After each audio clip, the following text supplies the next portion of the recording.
Hello, everyone. Thanks for joining us for this webinar.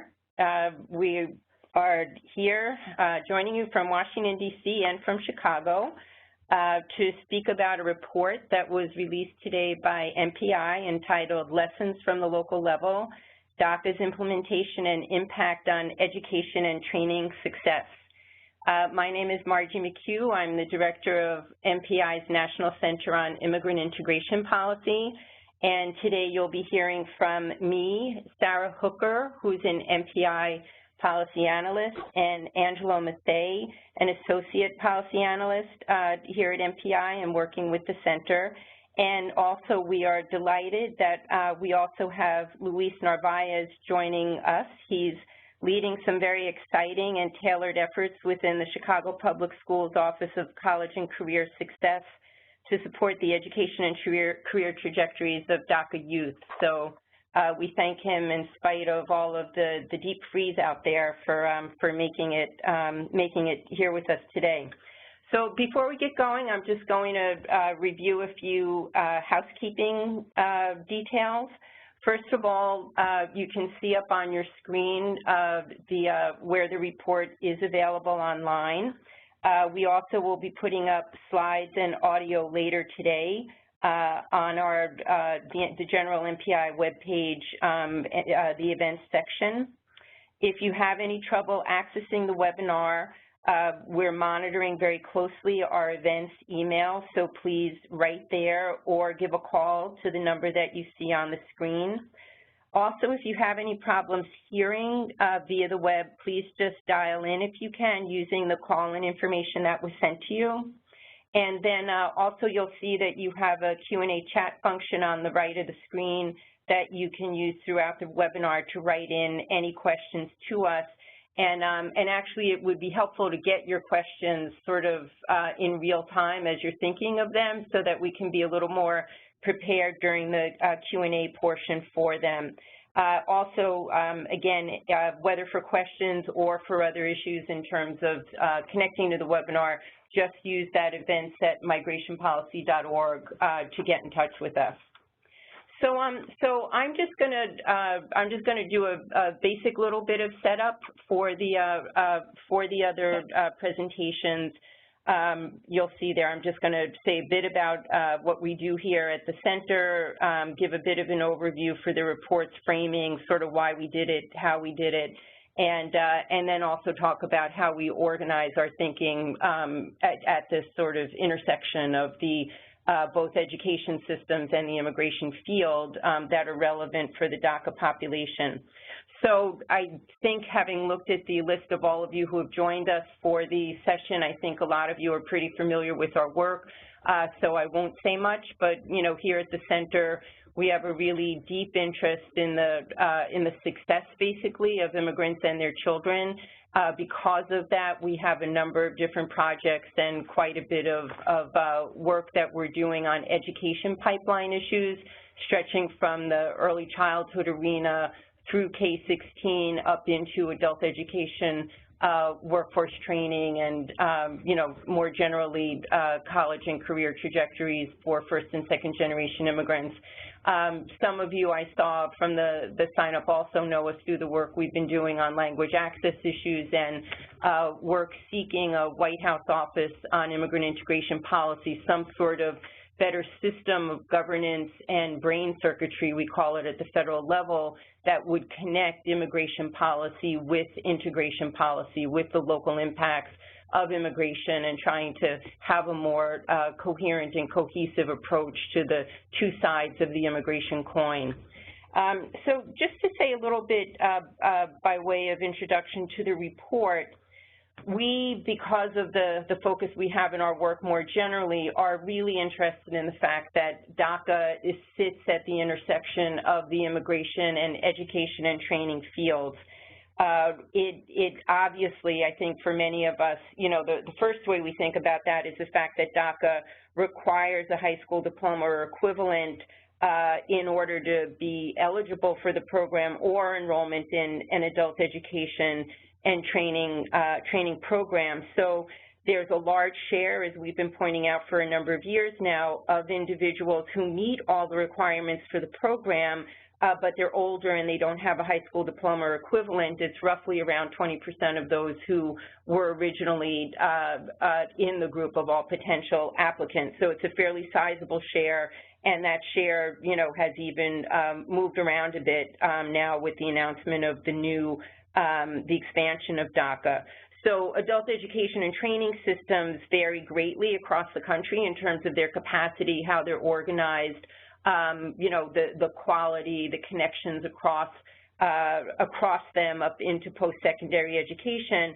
And so there's really different prospects for potential DACA applicants depending on where they live in the country. So, this was a motivating concern for us. Also, we've had our eye for a while on the fact that post-secondary education, as it's been envisioned via the various DREAM Act proposals over the last 10+ years,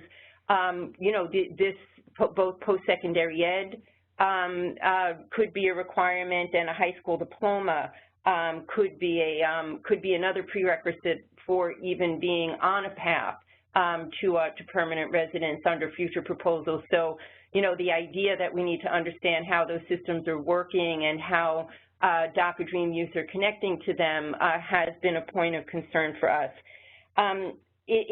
Looking at it from a different light, sort of separate but related, we had the sense, and it was really verified through all of our fieldwork, that educational institutions could and are playing a very valuable role in terms of DACA outreach and application assistance. We were very eager to try and really get a closer look at that. And then also more generally, there are so many efforts state by state and in many of our major cities to promote diploma and degree attainment and at least 1 to 2 years of college because there's such a great concern about the vitality of local workforces and the future of local economies and the U.S. economy overall. And interestingly, first and second generation youth, and including even in many places DACA youth, are a focus of those efforts, but the dots aren't often connected. And so, this was another motivation for us to try and figure out how well those dots were being connected. So this was really, I would say, a true fieldwork project that we really were looking to get out there and understand the roles of the key stakeholders that you see up on the screen there, that we knew that this started very often as a big buildup of legal services in local communities. At the same time, there was a lot of intersection there with youth and other community groups, and then the whole range of education institutions. So we were trying to look at each of the key stakeholders separately in terms of what they were doing, but then also what were they doing together and how did that add value to their efforts, and also how did that support better sort of education and training impacts or prospects for DACA and potential future DREAM Act youth. Then we also wanted to extend the body of work that we've been producing over a number of years to look at the key subpopulations of DACA Dream youth as they work towards diplomas and degrees in order to figure out what were the effective or promising practices that were supporting them. So we're not going to review. I assume that all of you have relatively easy access, if you don't already have it in your heads, the basic framework for DACA from a legal perspective. I'll just say that our jumping off point for a lot of our work over the last 2 years related to the DACA program, and I should say here that all this field work obviously was looking at the DACA program as it was announced back in June 2012 and began being implemented in August of that year. It doesn't capture anything related to the newer announcements. But the way we've been sort of scratching our heads looking at the application rate. And we've actually talked in terms of 3 different ways of thinking about the application rate. If you look only at those who were immediately eligible, i.e. when the program was launched, they were enrolled in school, they already met the DACA education requirements at the time the program was launched, by our estimate, about 50% of those individuals have applied for DACA. But if you look at all of the potentially eligible youth, those who were age and date of arrival eligible at the time of the program's launch, the application rate drops down to 42%. And then if you age forward youth from our original analyses, you age them into that 15 to 30-year-old, 15 and up group, you see that only 38% of them have applied. And so this was another impetus for us, was to try and find out more about the stories behind those application rates, and especially since there's a difference between those who were immediately eligible and those who were potentially eligible, it certainly makes us wonder about what the impact of the education requirement is, and how to think about how to address that. So just as the setup for what Angelo and Sarah and Luis are going to speak about, I'll just say that we very much divide our thinking and also our field work into looking at a few key DACA subgroups. So the first of those is high school age youth, because for that population there's a ready, robust public system that they are reachable through, that they very often are enrolled in, and that it has a whole set of services and approaches that can be being used to meet the needs of these youth. Then we've always had a particular concern about those who were typically over 19 years of age and beyond the limits of the traditional K-12 school system in most places, meaning that public school services enrollment is only available typically to age 19, sometimes to age 21, and in very limited cases above that. But so what's the on-ramp for them through adult education programs? How robust is it, and how tailored is it to the needs of those who are potential DACA applicants but would need to be enrolled in a qualified program and ideally make their way to a high school diploma or equivalent? And then finally, with a hard look at those who have a high school diploma or equivalent but no post-secondary degree, because those individuals are eligible for DACA. From our data, we see that most of them are in their 20s. Many of them have family and work responsibilities already. They're not really the traditional cap and gown dreamers that are more, the more visual group that's often advocating for DACA and DREAM or involved in efforts around that. But those are folks who are very much a focus of efforts that are happening around the country to try and bring back young adults into the education system and help them get that year or two of post-secondary education that would put them on a pathway to more security for themselves and their families and to middle skill wages, and again, really benefit local workforces and economies. So we put a special focus on them in all the field work that we conducted. I'll just say briefly about the field work that we were in 7 states with it. We are hugely grateful to the many, many individuals who shared their time and their experience and their insight with us. As I said earlier, we made a point of speaking with lots of folks who were involved in building legal services infrastructure, also immigrant youth and community groups, and then folks who were really directly in the education and training pipeline, just trying to really figure out how those efforts were built, where they were successful, and how they may have intersected and worked in a more coordinated fashion, given the fact that with DACA and looking ahead to potential future immigration policy actions, we are in an era where the education and immigration fields are increasingly more interdependent and intertwined, and so trying to understand how those connections are working and how they might be improved is a really core issue for us now and moving forward. So with that, let me turn it over to Sarah Hooker, who is a policy analyst here at MPI. Her research and policy analysis work focuses on education and career success for immigrants and their children, and she's going to be taking us through the high school and post-secondary education findings from the report. Sarah? Thanks so much, Margie. Good morning or afternoon to you all. First of all, I'm going to be starting off talking about high schools, and as Margie noted, high schools are central to DACA, as DACA requires applicants to have a high school diploma or equivalent or be enrolled in school or an adult education program upon applying. So upon DACA's announcement, many of you know that some districts saw a huge demand for transcripts and school records by current and former students that were applying for DACA. But as a significant baseline practice, several districts increased the capacity of their transcript request systems to deal with this demand.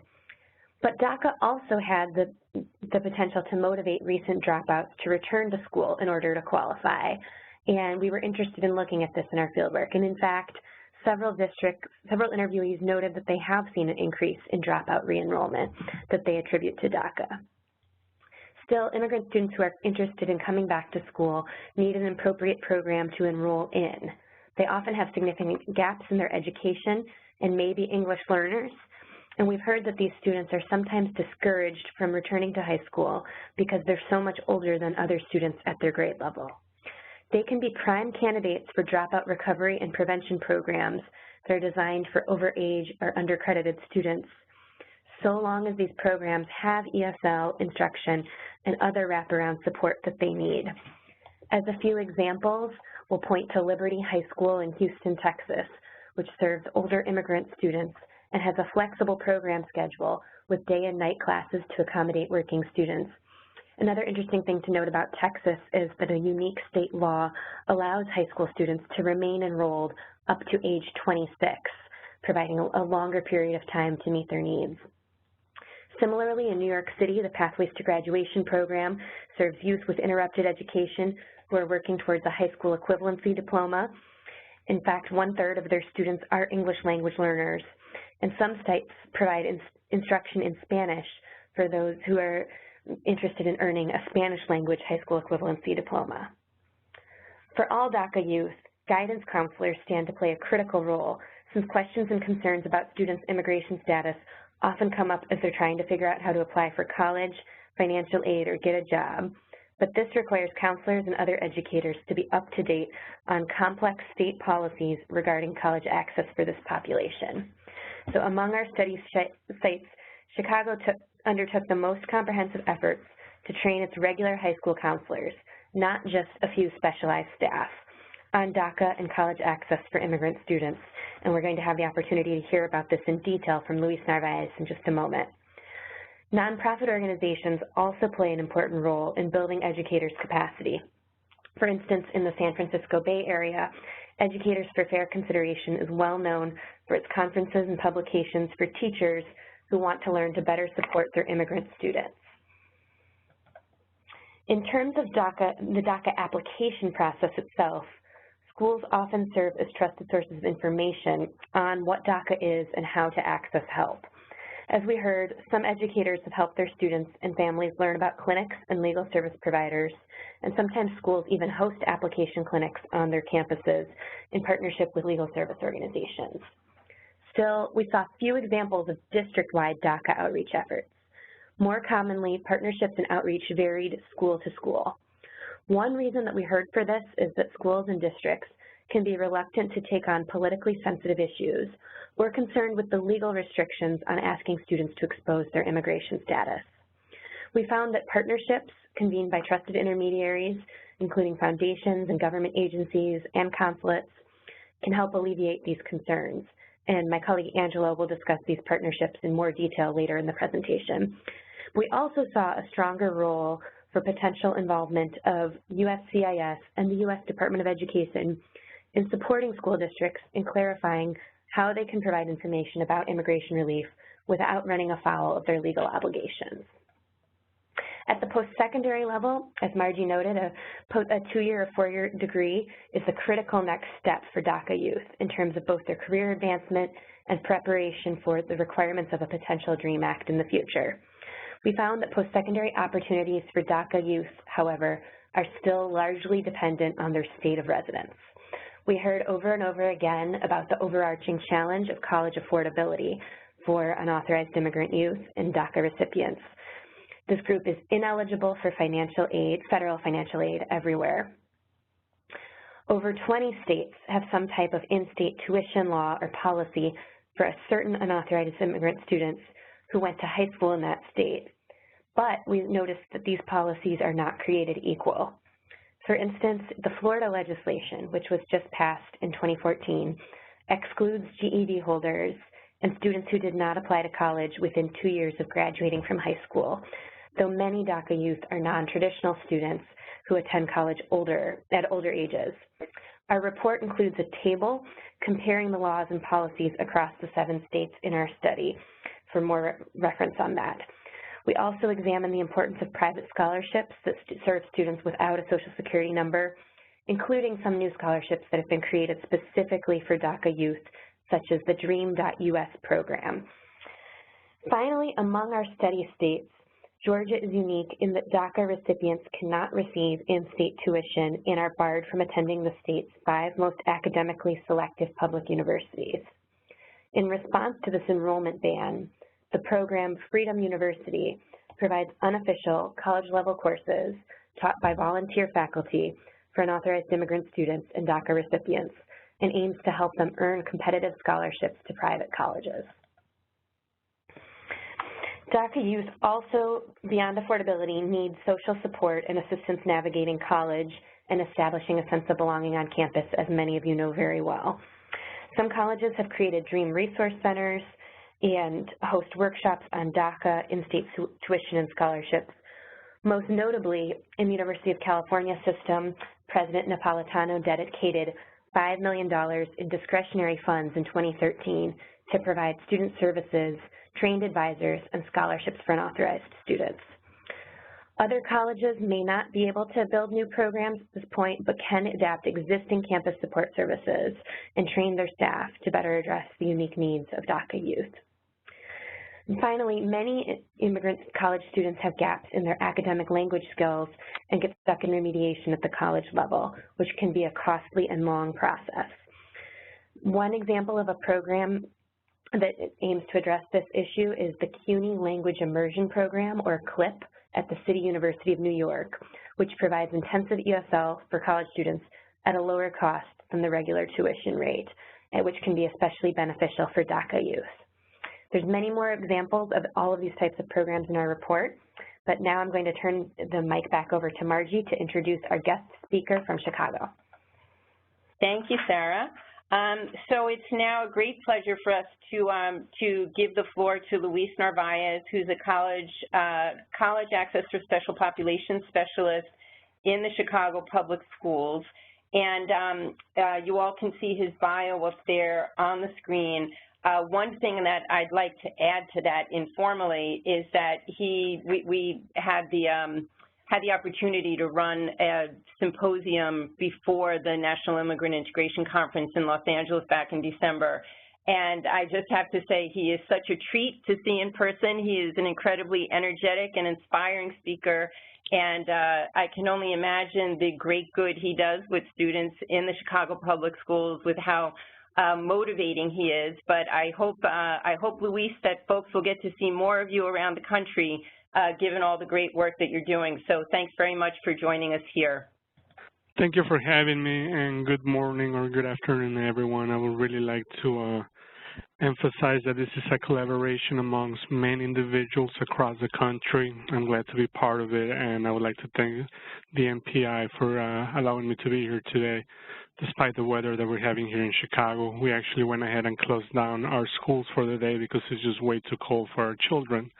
But regardless, we're here, and I would like to address the work that we're doing in the Chicago Public Schools in partnership with the Mayor's Office here in Chicago in providing access and training as well as support to our counselors and college and career coaches who are working with our students on a day-to-day basis across the entire district. This is a brief overview of the agenda of what I'll be discussing today, including a little bit of information on the district that I work for.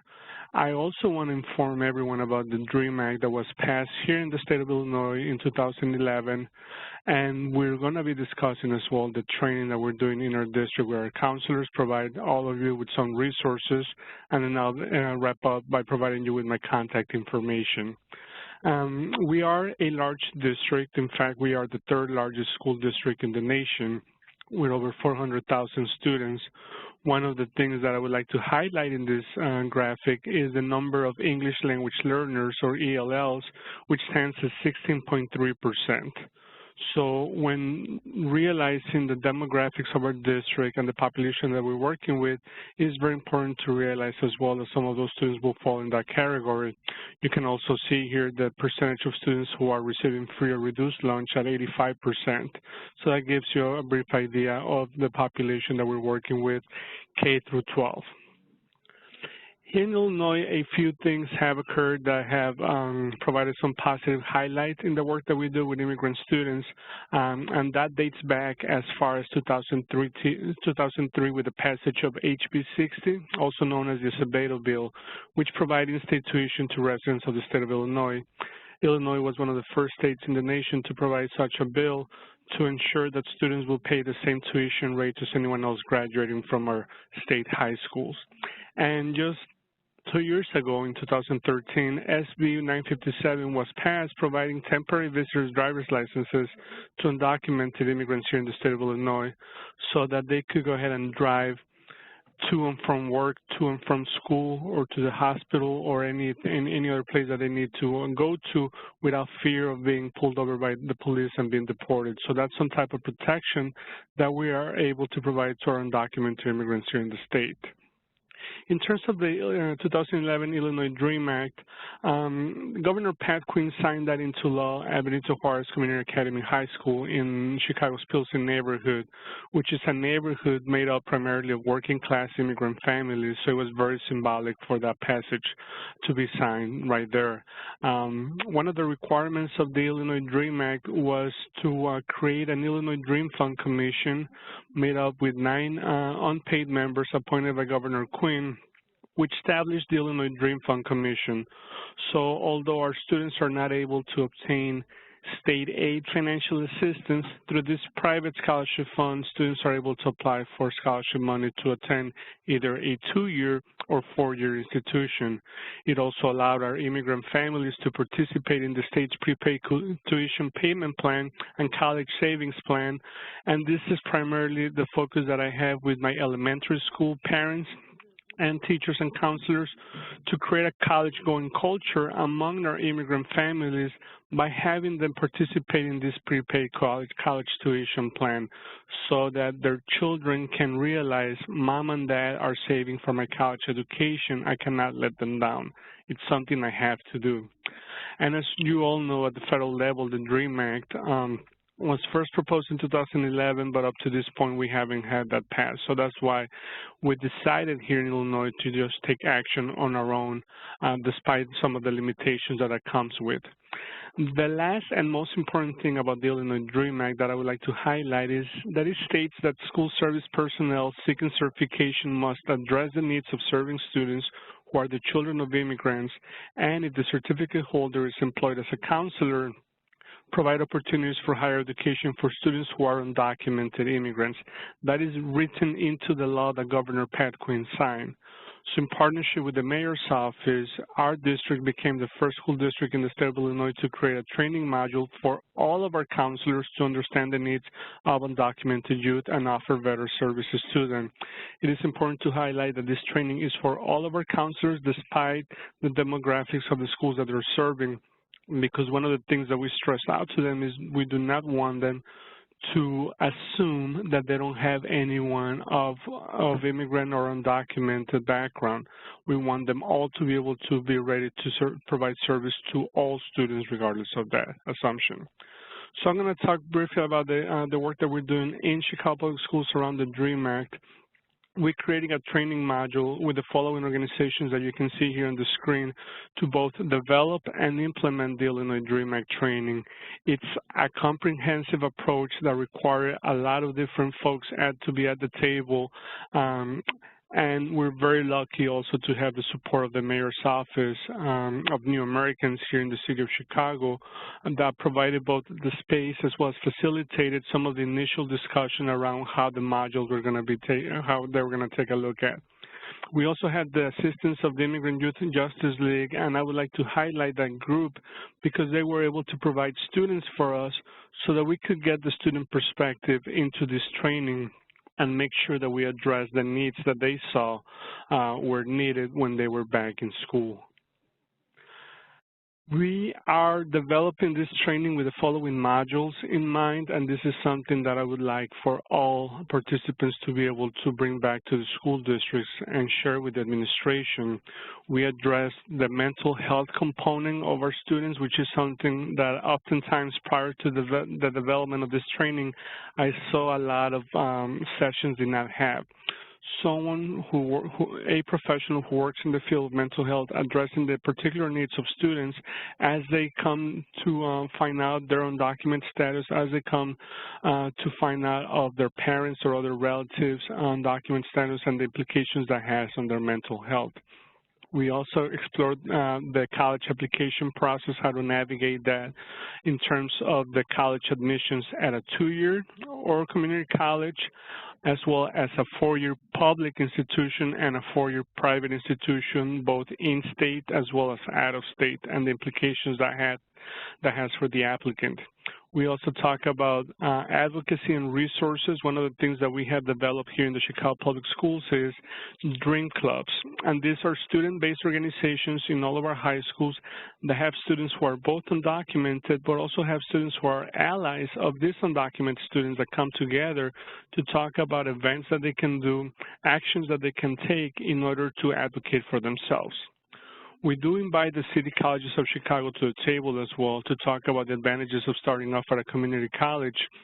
We're very fortunate to have here in Chicago the STAR Scholarship, which provides free tuition, fees, and books to anyone graduating from one of our schools in the district with a 3.0 or higher GPA. That's paid for the first 2 years and up to 3 years of the student's education. So we explain to them the advantages of starting off in that route and then how the transfer process works. We talked about FAFSA and financial aid, the do's and don'ts around FAFSA. There's still some confusion that some of our counselors have, so we address that. And we end up talking about legislative updates, whatever's happening in Springfield here in Illinois as well as in Washington, D.C. We provide updates on deferred action for childhood arrivals, and now we're also going to be addressing DAPA. And then we wrap up with information firsthand from students. So whenever possible, we would like to invite alumni from our district to come back and share their experiences both at the high school level and in their transition into college. And that's what we use for the student panel that we wrap up with. We started training school counselors and college and career coaches, and eventually we would like to also have teachers, administrators, college access staff that work with our schools, community-based organizations, and city colleges participate in the training as well. So it's an ongoing process. Internally in the district, we work with different departments that have assisted in the development of this training, as well as provided us with feedback once we establish that. And that includes all of the organizations that you can see here on the screen.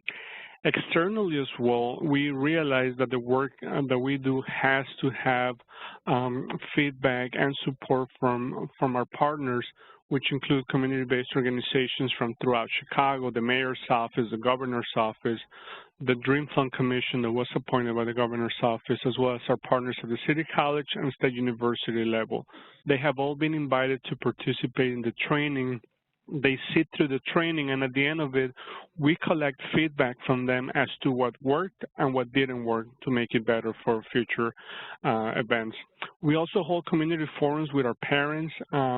We are very strategic about reaching out to our parents through our office directly because we know our counselors take care of students inside the classroom, but we also want to make sure that parents are engaged around this. We provide Spanish language sessions so they understand what their students are going to be navigating through as they transition from high school into college, what to expect, what to do, what not to do, and for them to realize that our partnership does not end in senior year of high school when their children graduate, but that we are here to assist them even past that point. In addition to the training sessions that we have provided for our counselors, we also host Dreamer-friendly college and career information events throughout Chicago. These events are open to all students regardless of citizenship status. We also see that a lot of U.S. citizens have attended as allies for undocumented friends or family members. We provide networking opportunities for students from different parts of Chicago to learn about the work that each other are doing. We provide legislative updates. We also refer students to immigration service providers that are friendly to the geographical area that the student resides on. And we also invite our college partners to talk about their college admissions and financial aid practices based on the institution that they represent. I would like to wrap up by sharing with you some of the resources that we have available in our district. The website that my office has created is chooseyourfuture.org. And in that website, you can find a lot of information on scholarships and on events that we're doing for all of our students, including our Dreamer population. In fact, when you click on the scholarship tab, it will take you to our scholarship guide.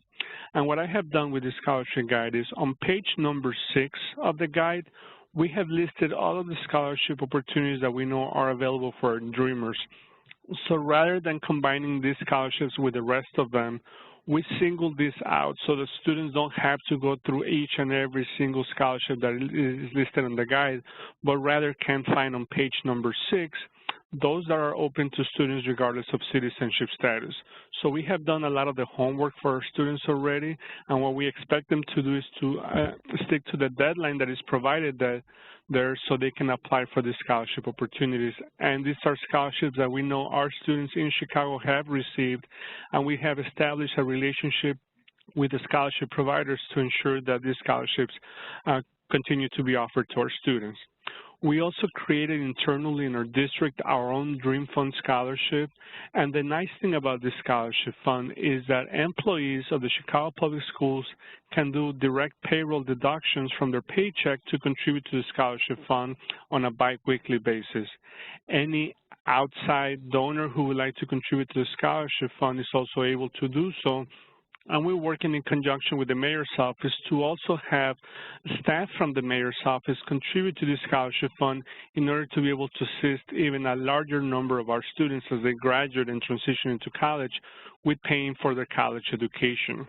This is something that I would encourage representatives from other school districts to create inside the school district as well, to create a bridge between the students and the staff and faculty, and to have the staff and faculty realize some of the needs of our Dreamers and be able to contribute to that.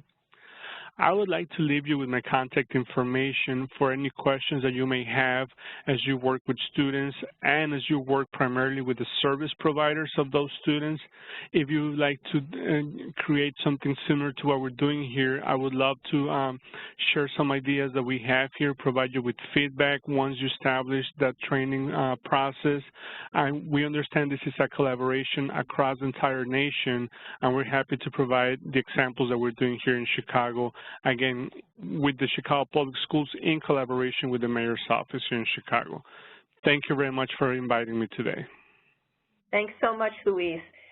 So now we're going to turn to Angelo Mathey, who is going to speak about our adult education and legal services findings. Angelo is a key part of our team here working on adult ed, workforce training, and post-secondary education success for first and second generation immigrants. And we'll just have a quick little portion after Angelo speaks where we're going to, as the sort of springboard into the Q&A, we're going to wrap up with some of what we think are the real insights in terms of lessons for implementation of the newer executive actions. So Angelo, over to you. All right. Thank you, Margie. Good afternoon, everyone. As we have emphasized in this and previous publications, adult education programs serve a critical role for potential DACA applicants who are outside the age limits of traditional high schools. These individuals must enroll in a qualified adult education program in order to be eligible for DACA. However, adult education programs in many states often operate under severe capacity limitations, and this was reported to us across our sites. In addition, many adult education programs were reported to lack basic information on DACA and be confused about their role in providing letters of enrollment for applicants. Some would not provide letters until applicants had completed a certain amount of time in a course, even though USCIS does not require this. Some local leaders directly addressed these issues. For example, the Mexican consulate in Sacramento has played a key role in addressing adult providers' confusion about DACA by organizing informational meetings on DACA for the directors of adult schools across a 5-county region and creating a template for use by qualified local programs seeking to provide DACA applicants with enrollment letters. Another important barrier reported across all our sites was the lack of information about adult education and training programs and assistance in navigating a career path across what are usually isolated and disconnected programs. The New York City DACA initiative took major steps to begin addressing both navigation and seat capacity issues for DACA applicants by funding adult education programs to serve DACA applicants and creating a network among adult education programs, legal service providers, and community outreach groups that benefited adult education students, providing them with referrals that allowed them to be designated as a priority for enrollment in qualified adult education programs.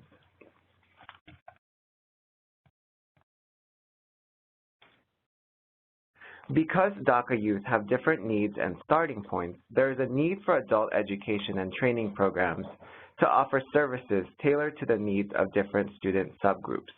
For potential DACA applicants who are limited English proficient and who have low levels of formal education, Spanish language instruction was reported across our sites as an important and effective program option for many.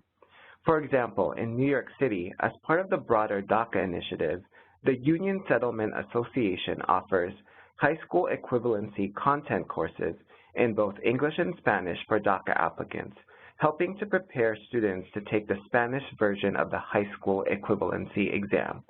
At the same time, they provide students with accelerated ESL instruction in order to close gaps in their English literacy skills to better prepare them for a transition to college. I wanted to note that other exceptional Spanish language instruction programs existed in several of our fieldwork sites, such as Central Latino for Literacy in Los Angeles and Sir Jobs for Progress in Fresno. We did not have the capacity to interview them for our report, but if you are interested in their work, they can easily be found online. For other DACA youth, particularly the large group that has a high school diploma but has not attended college, brushing up academic skills and re-entering the post-secondary education pipeline can be challenging. Making the transition to college can also be very challenging for those who have been in ESL or high school equivalency courses that do not provide instruction at the college prep level.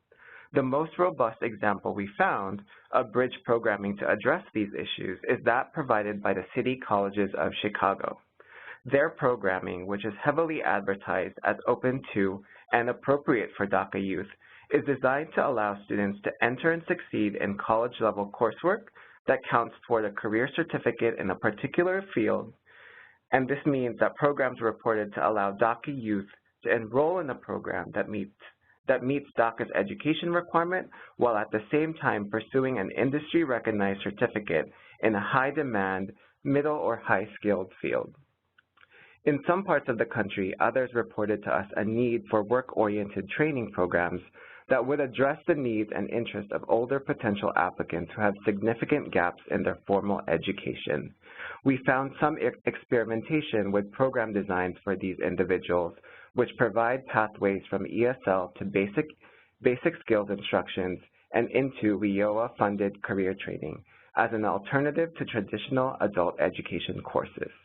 Both Proteus and Building Skills Partnership, which are based in California, have recently designed pilot programs of this sort to help DACA-eligible individuals obtain career training and serve others in the potentially eligible population that have yet to apply. Legal service providers obviously played a central role in the implementation of DACA and were therefore a key set of interviewees in all of our sites. The report describes key elements of their efforts, including the mass legal assistance clinics that helped many thousands of DACA applicants to apply. Local efforts were also led by affiliates of groups such as the Catholic Legal Immigration Network and the American Immigration Lawyers Association, and involved training of large numbers of pro bono attorneys. These groups often collaborated with local immigration organizations, dream advocates, elected officials, and media outlets, making these large clinics a success. However, while this approach was reported to be extremely successful, many noted that the approach appeared to be more successful with the younger in-school youth with routine DACA cases. This was not meant to be a critique, rather a recognition that other efforts needed to be undertaken for harder-to-reach populations, including those who are limited English proficient, older DACA-eligible individuals, Asian Americans and Pacific Islanders, and farm workers.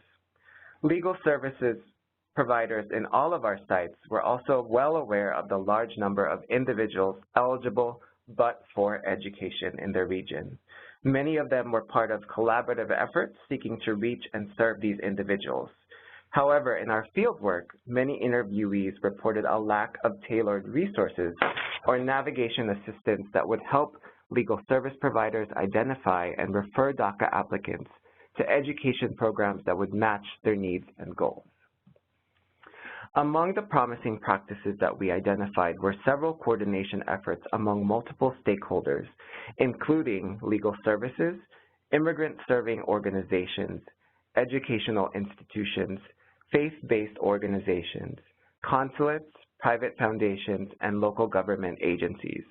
One key stakeholder that I mentioned that was not initially included in early implementation efforts were local education institutions.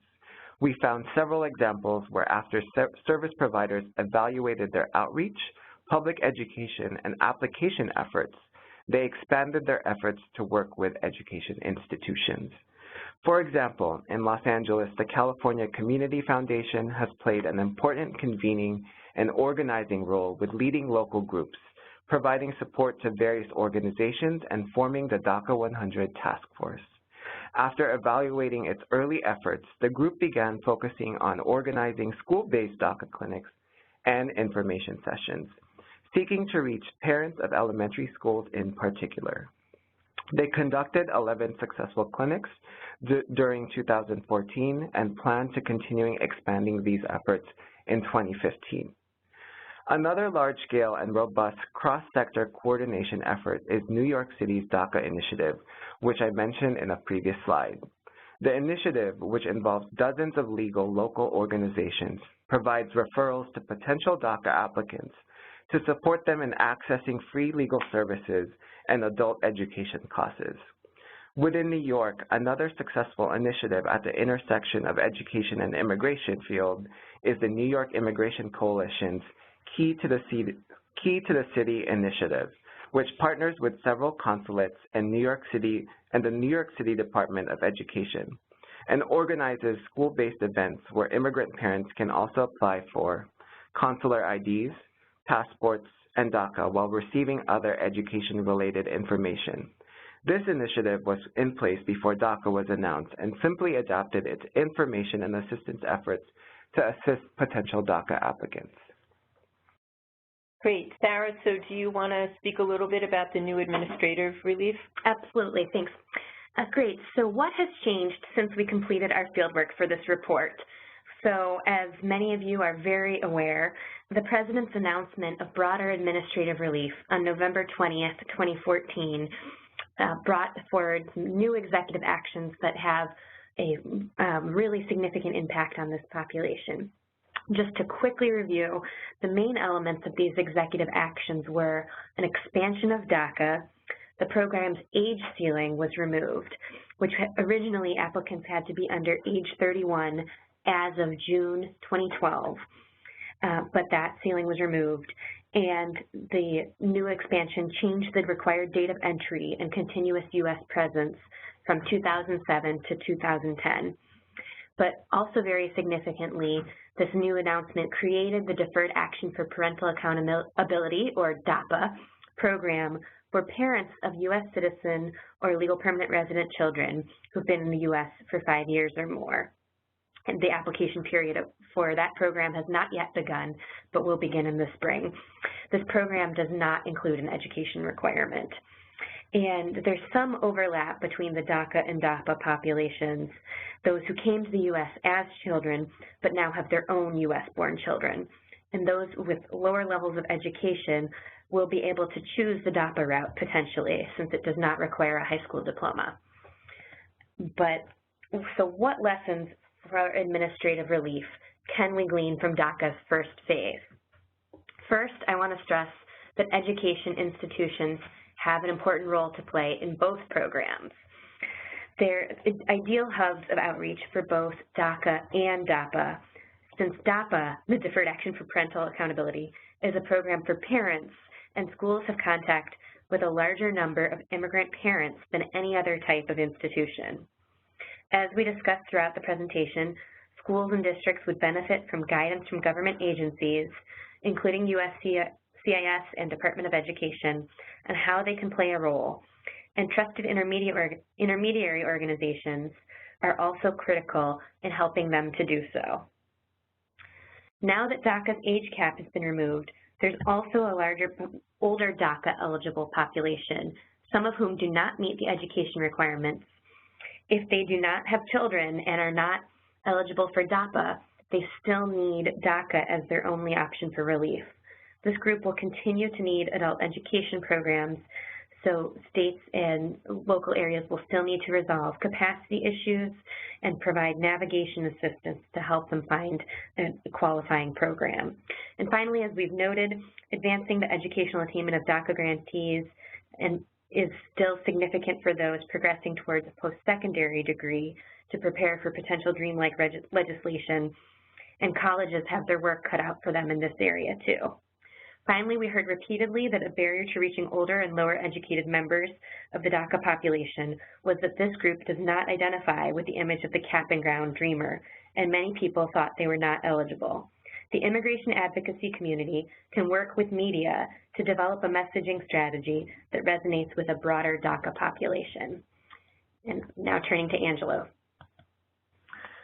And as organizations move toward implementation of DACA's expansion and DAPA, another important lesson that can be drawn from our fieldwork is the importance of collaboration and coordination across various stakeholders in order to better leverage the strengths of existing service infrastructures in local communities and maximize resources among stakeholders, allowing them to reach a larger portion of the DACA-DAPA eligible population.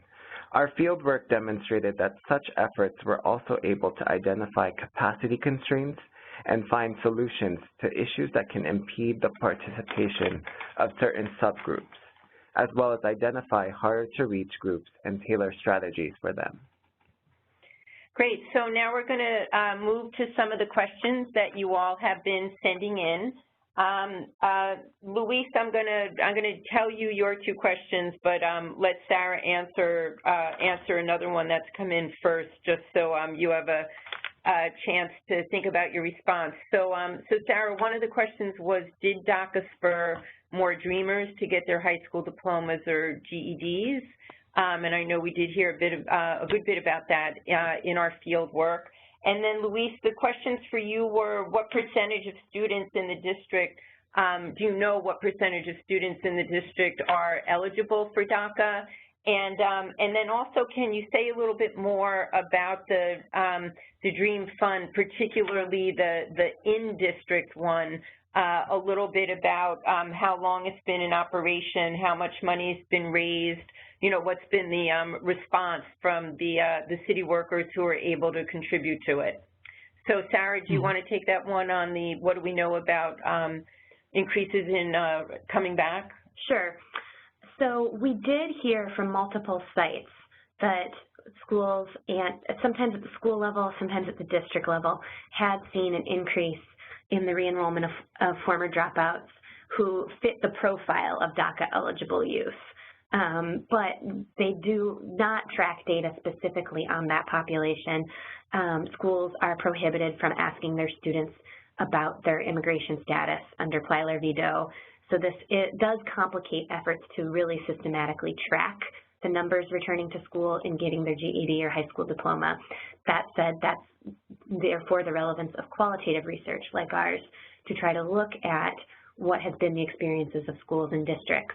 And we heard about this actually in a variety of different states. The ones that come to mind right now are actually Georgia, Texas, and Florida, the Palm Beach area, where we really heard in all of those areas about an increase in re-enrollment that could be explained by DACA. And Oakland, too, in California? Yes. Yeah. Okay, great. So, Luis, do you want to pick up on those two questions? Sure, certainly. On the percentage of students who are eligible to complete DACA, we don't have an exact number. One of the things that we make sure we do not do here in our district is to track undocumented students. There's no form for them to fill out. There's no question when a parent comes in and registers their son or daughter that would indicate to us their immigration status, and we want to keep it that way. However, just from working with a lot of our counselors, and one of the things that I want to mention again is we have over 650 schools in our district, K through 12. So that's a huge amount of counselors that we work with, and obviously the number of students they serve is tremendously higher. And we have heard from some of our service providers that in some of their schools, upwards of 15 to 20% of the entire student body would be eligible for DACA, and these are in communities that are primarily Latino, as well as some of our Polish neighborhoods, Asian American neighborhoods, and some of the neighborhoods are very diverse, but we don't have an exact percentage for the entire district. We do know it's pretty high.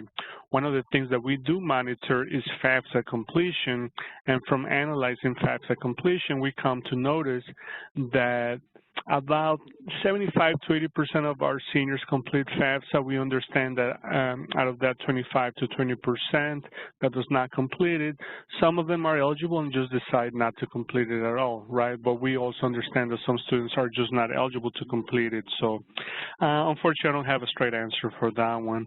And in terms of the DREAM Fund scholarship that we created for our district, it's only been in existence for 1 year. So it was created for the class of 2014, and then we'll have it available again for the class of 2015. It has been welcomed with very good eyes by district employees. Prior to the existence of the scholarship fund, a lot of our staff members were already contributing to the United Negro College Fund through payroll deduction, and so they appreciate that now they have another venue by which they can also provide, funding to support our students.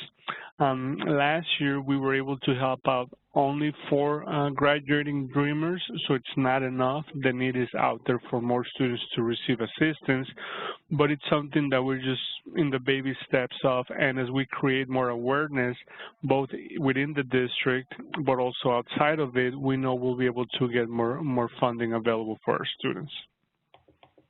Great. So Angelo, I'm going to pitch you a question that asks, do we know what % of DACA applicants report reluctance to apply out of fear of failing to succeed or fear that they'd reveal data about other family members who aren't eligible for protection. But first, let me answer two other questions that came in very quickly. One was, is the application rate that was there in the slides capturing applications that were accepted, or I think maybe the meaning of that would be approved, or just those who'd applied. So those are just those who applied, not those that actually succeeded. And then there was another question that if a person didn't have a high school diploma or equivalent, but was enrolled in a tech school or a job training program, would that qualify for DACA? And yes, those there are pretty broad regulations now from USCIS accepting a wide range of programs. So it depends a little bit on looking underneath those programs, but generally if you look at the frequently asked questions up on the USCIS website, those sorts of programs, while in the very beginning it might not have looked like they would apply, it does appear now that if they're reasonably reputable programs that they would qualify.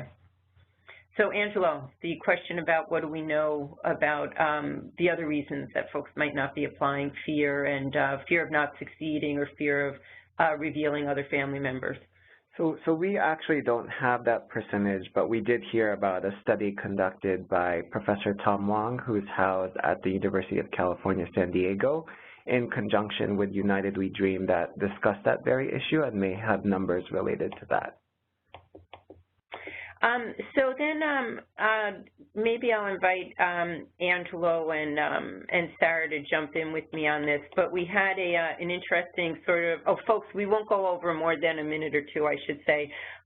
So there was an interesting question about the difference between DACA implementation in rural and urban areas, and I should say that we look at that a fair amount in the report because we made a special point of going to the Central Valley of California to look at the work that was going on there, precisely because of the concerns about the different issues that are faced in rural areas. And I would say that, maybe broadly, the differences fall into, first of all, a category about the population and the education levels of the potentially eligible population there. For example, in the case of the Central Valley, that there were a lot of folks who were working in agriculture who really are a different profile than some of the young tap-and-gown dreamers in, maybe more urban school districts, for example. So there's both the, the availability of qualifying programs for those who are in urban areas, but then for those of you who are legal service providers or otherwise involved in community work, you also know that, rural areas are really characterized by just a wide, wide spread of land with not a whole lot of service infrastructure. And certainly we heard a lot about that, in particularly Northern California and the Central Valley, one of the big issues was that many of the adult schools were simply shut down, because of the budget cuts that were made during the recession in California. So what few services existed in that regard were completely gone, plus a lot more difficulty in getting easier access via face-to-face events with individuals because of the large distances involved, and the distance to services as well as the slim service infrastructure,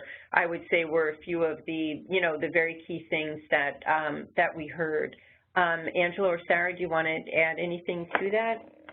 I think in addition, just to piggyback off of what Margie said regarding the distance and doing outreach and education to these farm workers, a lot of the immigrant serving organizations that we spoke to specifically within the Central Valley discussed having, instead of doing mass clinics or information sessions, having to visit farm workers at agricultural sites in order to actually promote DACA and discuss eligibility requirements with them. And so that's one of the key differences that we saw as well. And I think that that's definitely a practice that can be leveraged for DACA for the next generation of administrative relief implementation. Great. So I'm afraid that we can't cover that many more of the questions, but I'll just say quickly that one of them was, one was asking about, are there any scholarships or fee reductions that help offset the costs of applying for DACA?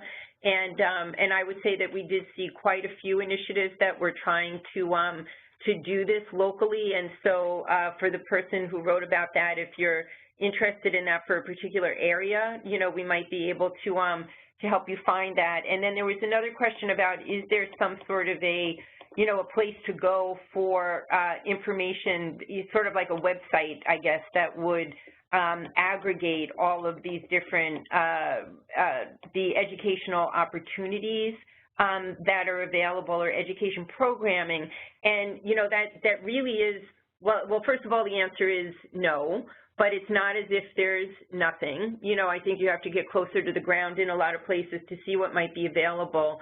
I would just emphasize that one of the really, you know, I would say significant findings or significant gaps that we saw in our work was this lack of navigation assistance for adult education and training programs at the local level. It's not hard to know that a program exists, but the program might have absolutely no relevance for the interests of the person that's applying. And also, there's a big transition underway in the adult education and training field in different parts of the country where, you know, there's been a realization that a lot of those programs represent a pretty unnecessarily exhausting path for adults, where the expectation is, or I should say for adult immigrants, where the expectation is you might spend 5 years in ESL programs, then another few years in an adult basic education program, only then get your high school equivalency, and only then get some sort of career certificate. So it could be a